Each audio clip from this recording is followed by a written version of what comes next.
Bob Marley was 30 minutes away from taking the stage when he heard the scream. Not the excited scream of fans waiting for a concert. This was different. This was terror. This was pain. And in that moment, everything changed. The concert would be delayed. 10,000 people would wait. And a movement would begin that nobody saw coming. If you love discovering the untold stories behind music history's most incredible moments, please like this video and subscribe to our channel. Hit that notification bell because we uncover the hidden gems that shape the legends we know today. June 14th, 1979. National Stadium, Kingston, Jamaica. Bob stood in the backstage corridor, 30 minutes from showtime. Outside, 10,000 people were already singing, celebrating, feeling the electricity. Bob could hear them through the concrete walls. That sound, that collective joy. That's what he lived for. But right now, Bob wasn't thinking about the concert. He was thinking about the scream he'd just heard. It came from somewhere near the parking area. Bob stopped walking. His band members were ahead of him, laughing about something. They hadn't heard it. But Bob had. "You hear that?" Bob asked Alan Cole, his tour manager. Alan stopped. "Hear what?" Then it came again. A woman's voice. "Please stop, please!" Bob's entire body went rigid. "That," he said, already moving. "Someone needs help." Alan grabbed Bob's arm.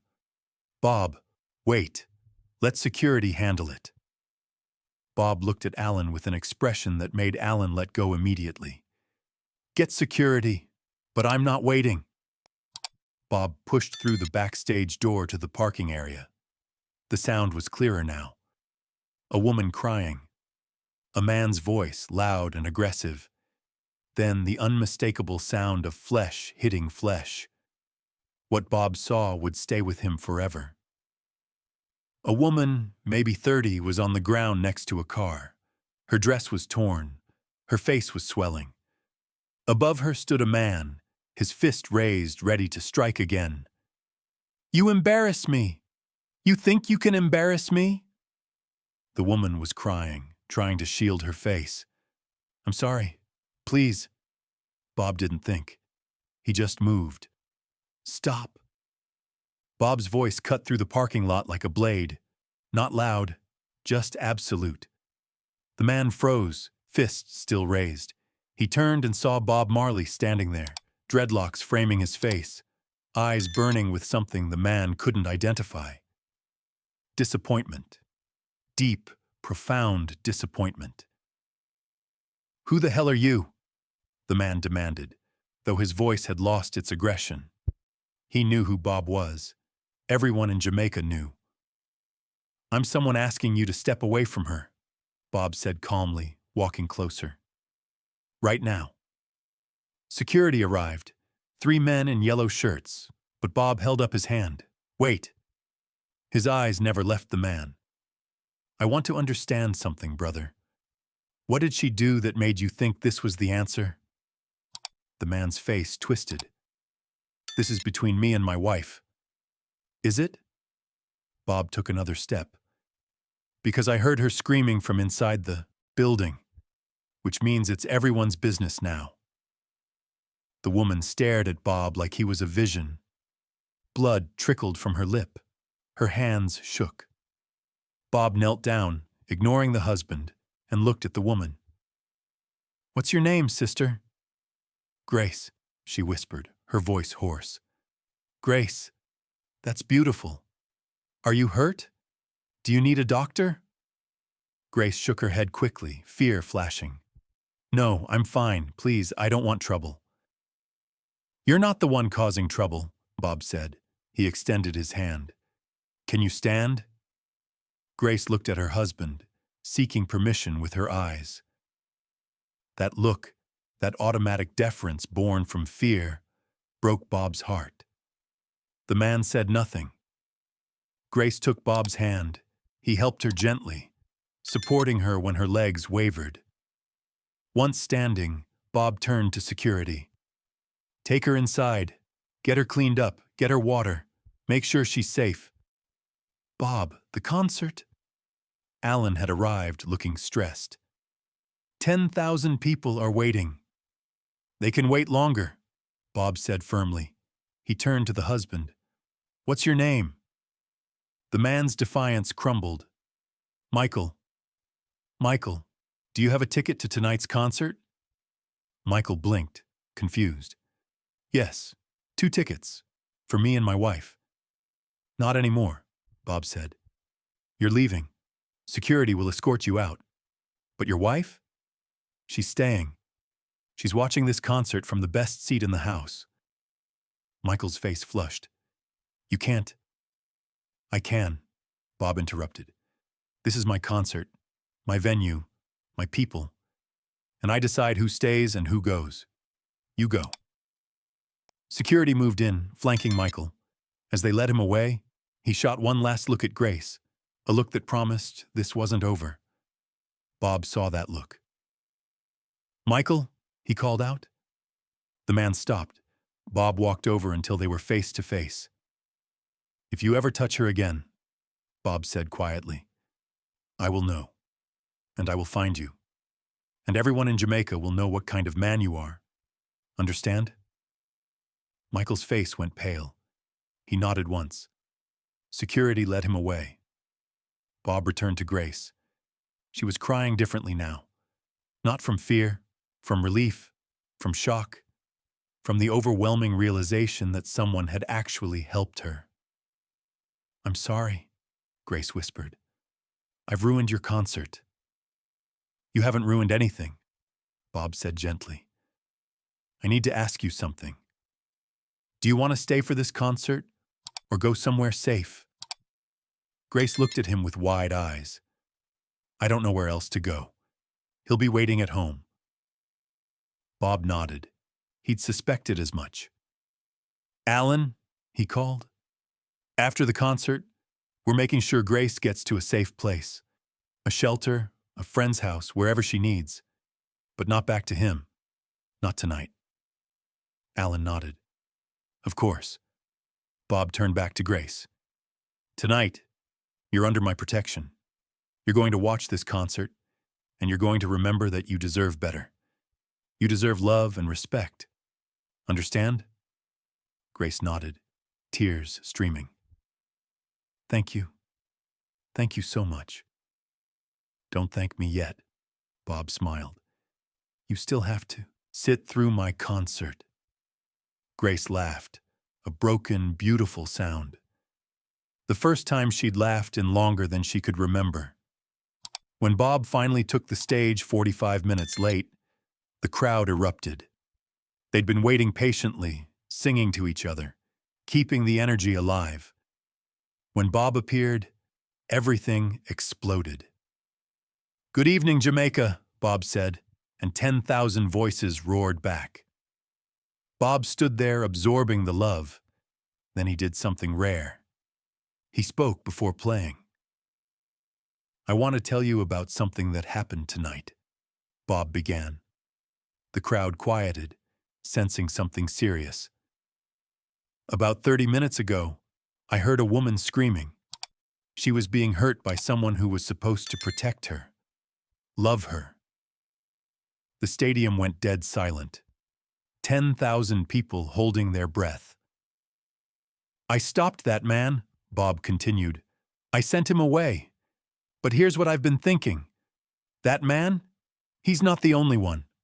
There are men all over Jamaica, all over the world, who think it's acceptable to raise their hands to women. His voice grew stronger. And there are women everywhere who think they have to accept it, who think they deserve it, who think they have nowhere else to go. He paused, letting it sink in. I want to tell every man in this stadium, if you ever raise your hand to a woman, you are not a man, you are a coward, you are weak, and you are everything wrong with this world. Some men shifted uncomfortably. Others nodded seriously. Women had tears in their eyes. And I want to tell every woman here, You deserve love. You deserve respect. You deserve safety. And if the man in your life can't give you those things, then he doesn't deserve you. Bob picked up his guitar. This next song I wrote years ago, but tonight I'm singing it with new meaning. Tonight, I'm singing it for every woman who's been told to stay quiet, to accept less, to believe pain is the price of love. He began playing No Woman, No Cry. But before the first verse, Bob said one more thing. The woman I helped tonight? She's here. Grace, if you can hear me, I want you to know something. You're not alone. You're never alone. We see you, we believe you, and we will protect you.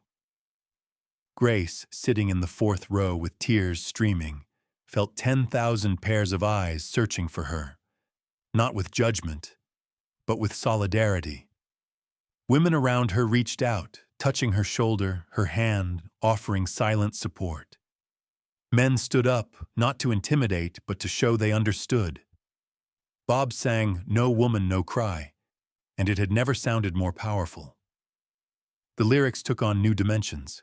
It wasn't just comfort, it was a command, a promise, a declaration that women should never have to cry from fear, from pain, from abuse. When the song ended, something remarkable happened. Without organization, without any signal, every man in that stadium stood up. 10,000 men on their feet began to chant, No woman, no cry, no woman, no cry.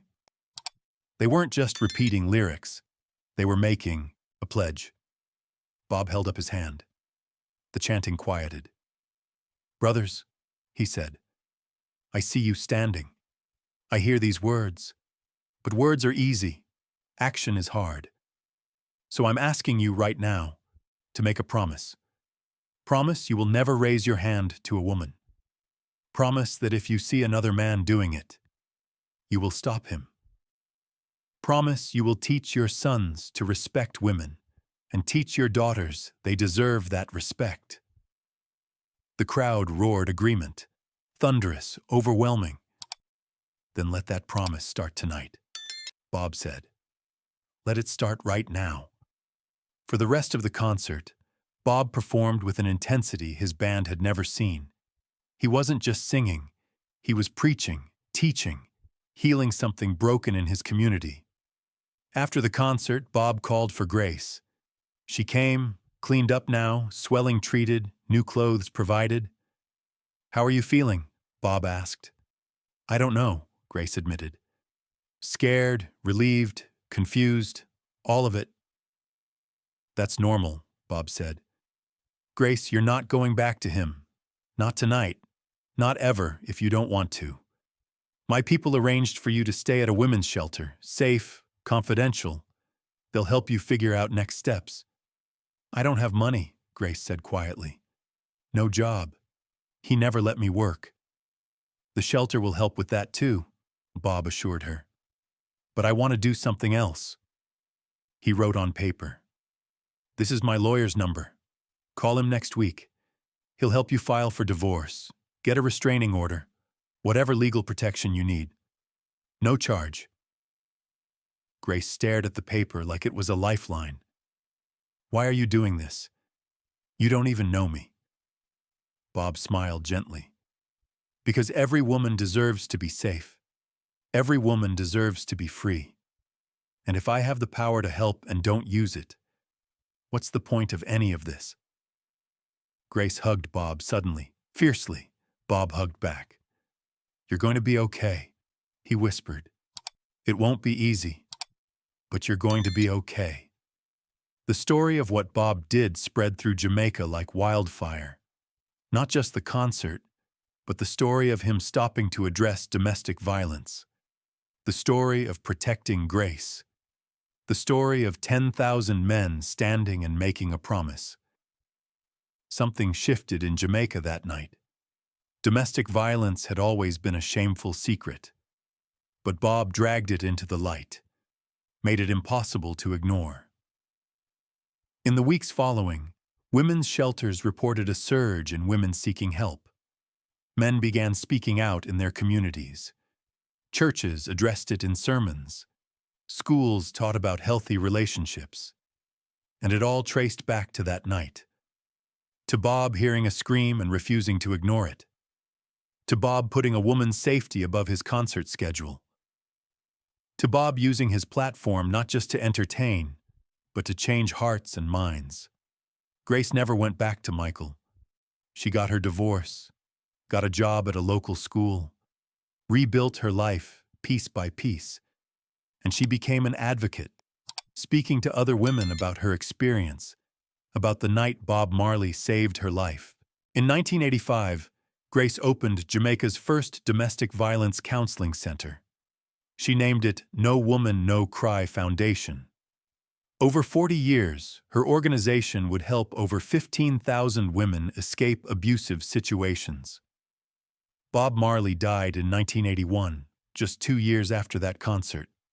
But the movement he started lived on. Grace attended his funeral. She placed a single red rose on his casket with a note. "Thank you for seeing me. Thank you for stopping. Thank you for teaching 10,000 men what real strength looks like." Today, Grace is 74. She still runs the foundation. Every June 14th, the anniversary of that concert, she holds a memorial event. Survivors gather, share stories, support each other. Sing No Woman, No Cry together, remembering the night Bob Marley turned a concert into a movement. The most powerful part? At every memorial, dozens of men attend. Many were at that original concert in 1979. They're older now, gray-haired, some with canes, but they still remember standing up, still remember the promise, and they still honor it. One man, now 68, spoke at the 2019 memorial. "I was 23 that night. I'd seen my father hit my mother my whole childhood. I thought that's just how things were. But when Bob called us to stand, when he challenged us to be better, something broke open in me. I went home and apologized to my mother for never protecting her. I promised I'd never be like my father, and I kept that promise." The impact of that one night, that one decision Bob made to delay his concert and help a woman in distress, rippled forward through decades. Thousands of women found safety. Thousands of men learned what real manhood looked like. An entire culture began to shift. Bob Marley once said, "The people trying to make this world worse aren't taking a day off. How can I?" He lived that philosophy. Even when tired, even when 10,000 people were waiting, even when it would have been easier to look away, Bob stopped. He helped. He spoke up. If this story moved you, remember, we all have the power to stop when we hear someone crying for help. We all have the power to stand up for those who cannot stand. We all have the power to say, "Not on my watch, not anymore." Subscribe for more untold stories about the moments when music changed everything.